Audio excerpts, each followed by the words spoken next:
Sobe para 90 o número de mortos nas enchentes que atingem o Rio Grande do Sul. E você vai ver também.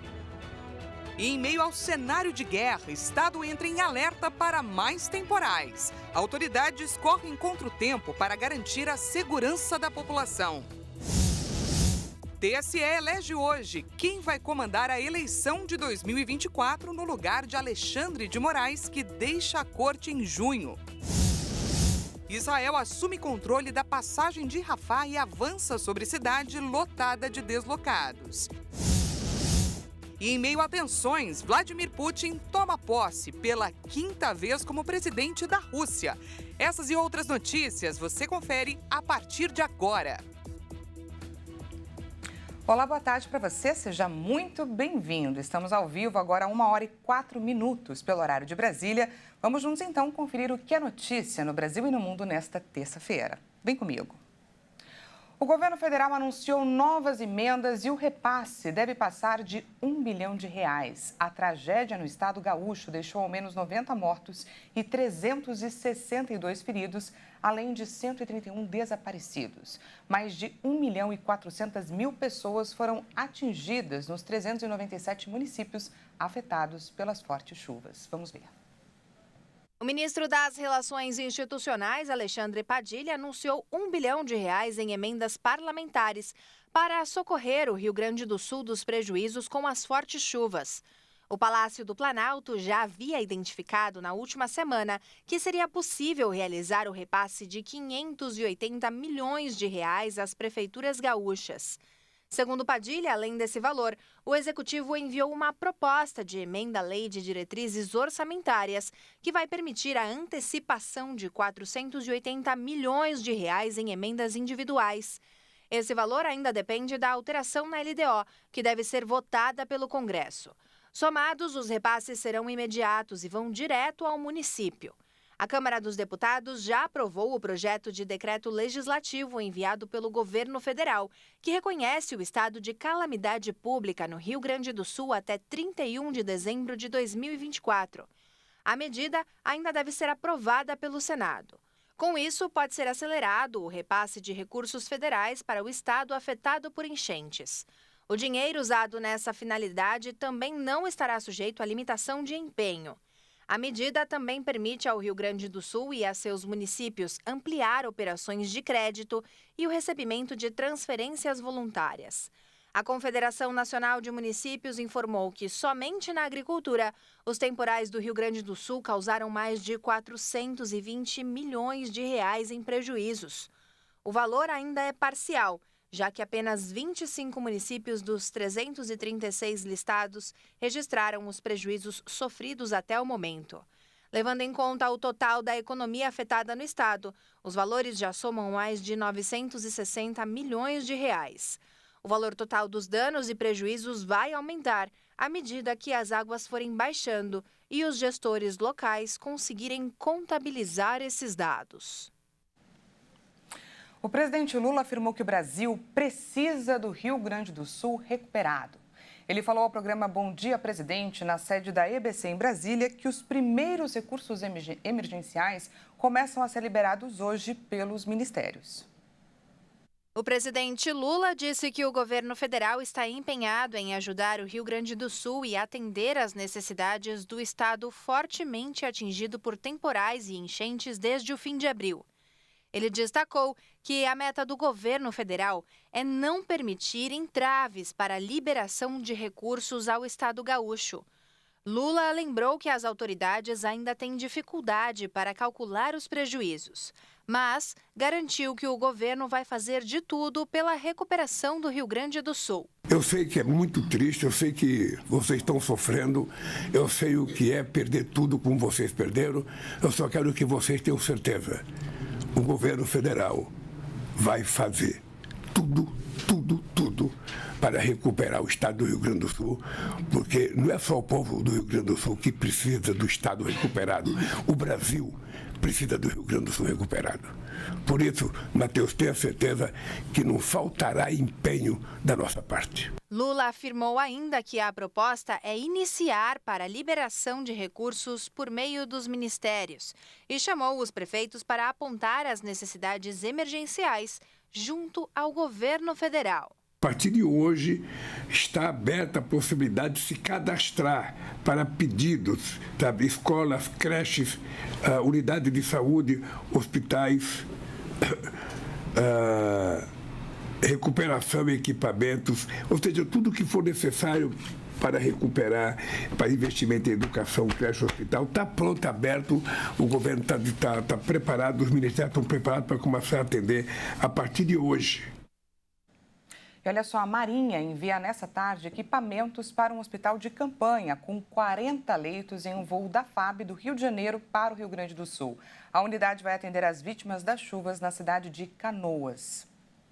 Infelizmente, o sul do Rio Grande do Sul está em alerta para a possibilidade de mais temporais. A instabilidade climática se movimenta em direção ao sul do estado e pessoas precisam ser retiradas com urgência de suas casas. A previsão de alerta vale para as cidades de Pelotas, Rio Grande, São José do Norte e São Lourenço. Há perigo extremos de tempestades nesses municípios e região a qualquer momento. O alerta motivou parte da população de algumas cidades a sair de casa. As prefeituras a adotarem medidas de segurança, como bloquear ruas, estradas e cancelar aulas. Há risco de alagamentos generalizados.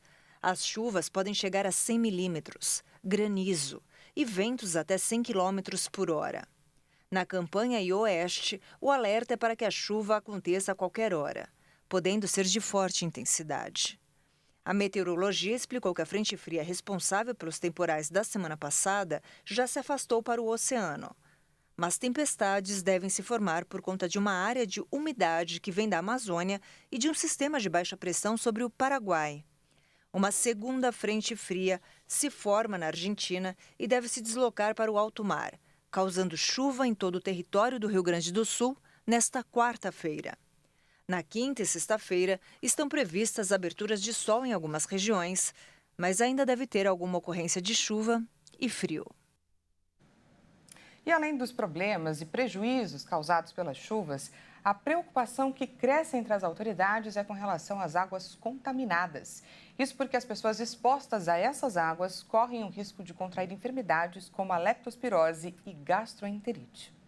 As chuvas que atingem o Rio Grande do Sul há uma semana devem resultar em uma série de doenças. No contato humano, a água misturada com a urina de ratos pode causar leptospirose, que em casos graves pode levar à morte. As águas que inundam as cidades são perigosas por se juntar ao esgoto e águas descartadas, e doenças como hepatite, gastroenterite viral, gastroenterite bacteriana, leptospirose e parasitoses intestinais podem ser contraídas a partir de um contato prolongado, ferimentos abertos, ingestão acidental e contato com a boca ou nariz. A manifestação dos sintomas varia de acordo com a doença e pode surgir rapidamente após a ingestão da água. Os sintomas mais comuns são diarreia, vômito e mal-estar após ingestão e podem se manifestar depois de 24 horas de exposição. Já a leptospirose pode ter um período de incubação que varia entre 3 a 20 dias, resultando em morte em casos mais graves. Idosos e crianças apresentam mais risco de mortalidade. Além disso, as águas paradas das enchentes devem também causar um aumento dos casos de dengue no estado, em razão da proliferação do mosquito. Na semana passada, nós trouxemos aqui no jornal o relato da pastora Fátima Mello, da Igreja Internacional da Graça de Deus de Eldorado do Sul, que fica na região metropolitana de Porto Alegre. Essa cidade, gente, é uma das mais afetadas pelas enchentes. Ela ficou praticamente submersa pela água. A estimativa da prefeitura é que 30 mil dos 40 mil habitantes tenham sido afetados pelas chuvas E a pastora é uma destas pessoas. Na sexta-feira, ela, junto com outros tantos moradores, aguardavam pelo resgate da Defesa Civil. Vamos rever um trecho do depoimento enviado para a gente no dia 3 de maio. Falta 5 degraus somente para que a igreja venha também ser assolada por essa calamidade. A cidade está completamente dominada por essa enchente. Também está no caso, ninguém pode entrar, não pode sair. E eu já pedi o resgate, estou esperando que a Defesa Civil tome uma atitude em poucas horas para que eu e a minha família, meu esposo, não venhamos ser mercê de tudo que está acontecendo. Graças a Deus, a pastora conseguiu ser resgatada, está em segurança e vai nos contar agora um pouco da realidade que viveu nesses momentos difíceis. E ela aguarda cada dia, claro, pela melhora da situação para conseguir retomar sua vida. Pastora Fátima Mello, seja muito bem-vinda aqui no nosso espaço. Ótima tarde para você. Boa tarde. Pastora, no final das contas, foram voluntários que realizaram o seu resgate? Quantas horas que vocês esperaram e para onde vocês foram levados? Nós esperamos quase 7 horas, porque tinha muitas pessoas que estavam no frio, no relento, então eles estavam dando prioridade nessas pessoas, idade, doentes e crianças, Mas esse barco que nos resgatou, que foi pessoas voluntárias que estavam unidas também, que a Defesa Civil, todo um apoio para que pudesse resgatar as pessoas. E agora vocês estão aonde, pastora? Nós estamos na cidade de Guaíba, uma cidade próxima ao Rio Grande do Sul. Estamos numa comunidade que eu atendo e estamos numa região mais alta e estamos monitorando no momento como vai ter a aqui. Pastora, eu queria saber, agora a senhora está em segurança, Qual tem sido a orientação das autoridades, a realidade e as dificuldades de vocês nesse exato momento, pós-resgate, com relação ao acesso à água potável, à comida, energia, internet? Como que tem sido esses dias? Tem sido, quando nós chegamos aqui não tinha água. E graças a Deus a água já voltou. Mas o que as autoridades estão falando através da imprensa, diminuir os gastos de água, de luz, a internet está muito ruim aqui, a alimentação também, os supermercados superlotados, falta de alimento nas prateleiras. Ontem o meu esposo foi buscar 3 itens e levou quase 2 horas na fila para poder trazer 3 itens para nós. Então, nesse momento, é vigiar e cooperar também para que não falte para os outros. Exato, Pensar em si, mas também não esquecer do irmão, da pessoa ao lado. A alerta, pastora, para mais temporais. A Climatempo, como a gente mostrou na reportagem anterior, anunciou um perigo extremo, para tempestades. Então, eu imagino que o objetivo agora é ajudar quem precisa, tirar as pessoas que estão nas áreas de risco ainda hoje. Inclusive, o prefeito, de Eldorado do Sul, pediu a evacuação total da cidade. Como que está o clima por aí, nessa outra cidade que você está, diante da possível chegada dessa frente fria amanhã? E como que fica a sua previsão de retorno a Eldorado do Sul? Aqui a parte que eu estou é bem calmo, bem tranquilo, Mas é na parte central que tem ginásio, inclusive eu como pastora, não sei como está o prédio da igreja, mas como está o corpo de membros que eu atendo, eu sei porque eu estou ali em contato com eles, muitos foram retirados de lá e estão aqui em ginásios, em hotéis, em alguns lugares seguros, aqui no centro da cidade de Guaíba, A previsão para nós voltarmos para lá, não sei, está interditado, o acesso, o viaduto que dá a entrada a Eldorado foi completamente tomado pelas águas, lá só sai, não entra ninguém, então nós temos que realmente estar sob vigilância, até mesmo porque aqui onde estou é uma parte perto do Guaíba, mas essa parte está baixa, mas nós estamos monitorando. E ali na parte central, onde fica a nossa igreja sede, também ali tem bastante pessoas também ali sendo resgatadas e trazidas ali para aquele lugar. A previsão de nós voltarmos para Eldorado? Segundo os relatos, daqui uns 9 dias, que talvez venha a baixar. No momento, como eu estou falando com algumas pessoas, que embora não estejam lá, mas a gente ouve as notícias, que a água não baixou, ela baixou uns 3 centímetros, 2 centímetros, ela estabilizou no momento, né? E a tendência é subir, mas eu creio que não vai subir, que ela vai baixar. Mas menos de 9 centímetros não fica à vontade. Com a previsão de mais a chegada, né, de mais chuva, tudo ainda é bastante incerto. É claro, gente, que a situação é muito triste, é muito delicada, mas em momentos difíceis, a força da solidariedade, da caridade, do amor ao próximo é que são capazes de nos transformar e tornar ainda mais fortes, não é? Hoje vocês estão sem endereço, sem previsão de retorno aí para as reuniões, mas é importante deixar claro que a Igreja Internacional da Graça de Deus de Eldorado do Sul continua de pé. Trago aqui, inclusive, Mateus capítulo 18, versículo 20. Porque onde estiverem 2 ou 3 reunidos em meu nome, ali estou no meio deles. Conversamos com a pastora Fátima Mello, da Igreja Internacional da Graça de Deus de Eldorado do Sul. Pastora, muito obrigada pela participação de vocês. Tá bom, eu que agradeço. Vamos permanecer firmes, a gente possa levantar mais forte e poderosa do que antes. E o povo de Deus tem que crer que Jesus não nos abandonou. Ele está conosco, poderoso para realizar muito mais. E 2024 será um ano de renovo.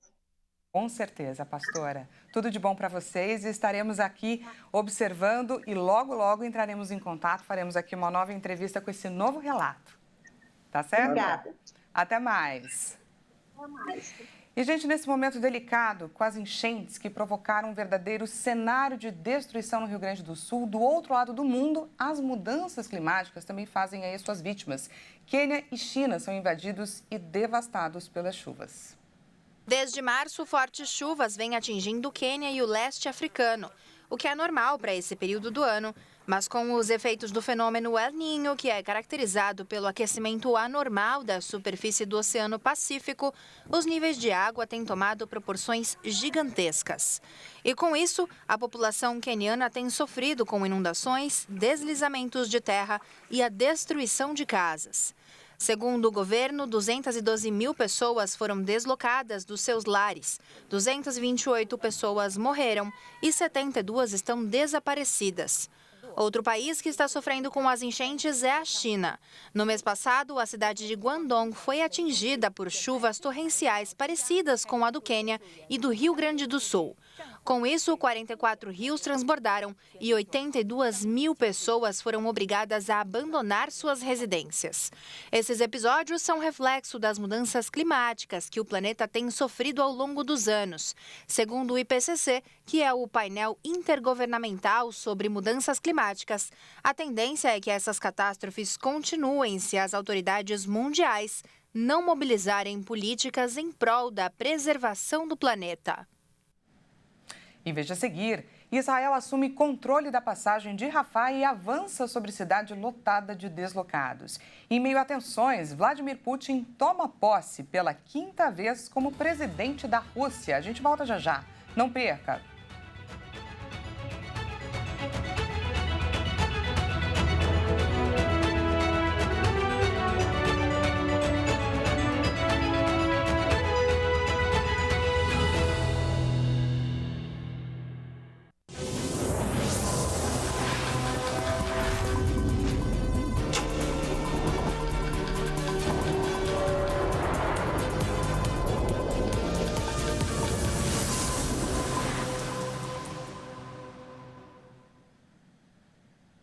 Seja bem-vindo mais uma vez, estamos de volta e ao vivo, 1h23 minutinhos com mais notícias para você.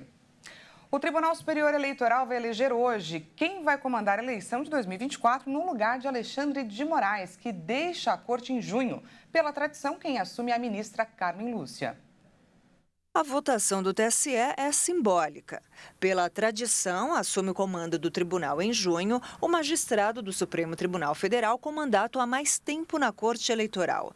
A ministra Carmen Lúcia, de 70 anos, é integrante titular do TSE desde agosto de 2022.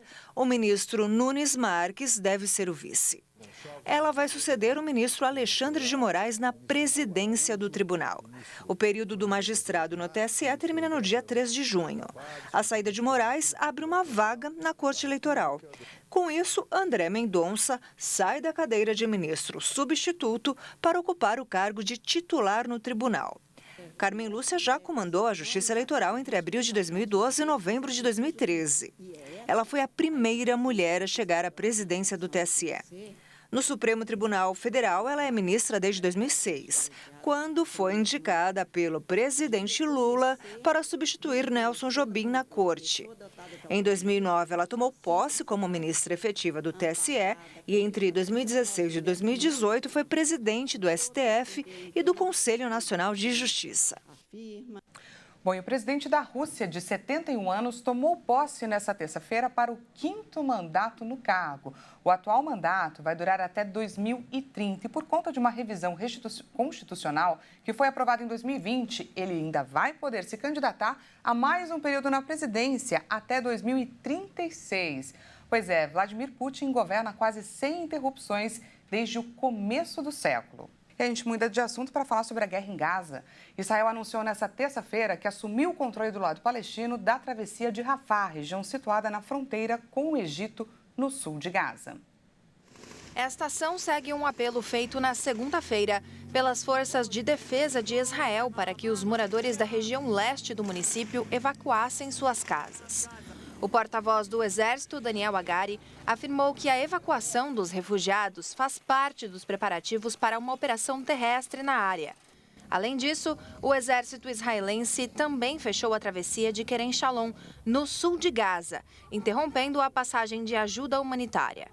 Rafah tornou-se um refúgio crucial para mais de 1 milhão de palestinos de todas as regiões da faixa de Gaza, forçados a abandonar suas casas e migrar para o sul devido ao conflito em curso. Israel afirma que Rafah faz fronteira com o Egito, representa o último bastião do Hamas e, portanto, o último campo de batalha em sua campanha contra o grupo terrorista.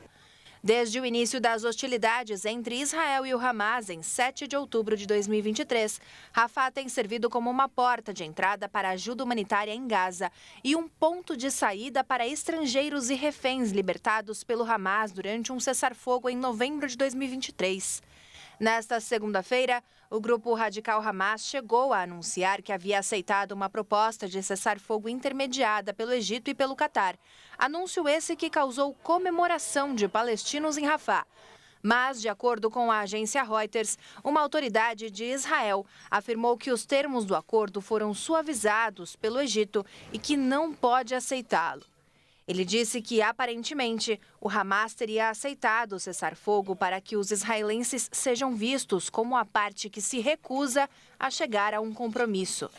O porta-voz das forças de Israel afirmou que o país ainda está estudando como vai responder, mas que, por hora, eles vão seguir operando na faixa de Gaza. Essa edição fica por aqui. Obrigada pela companhia e até mais.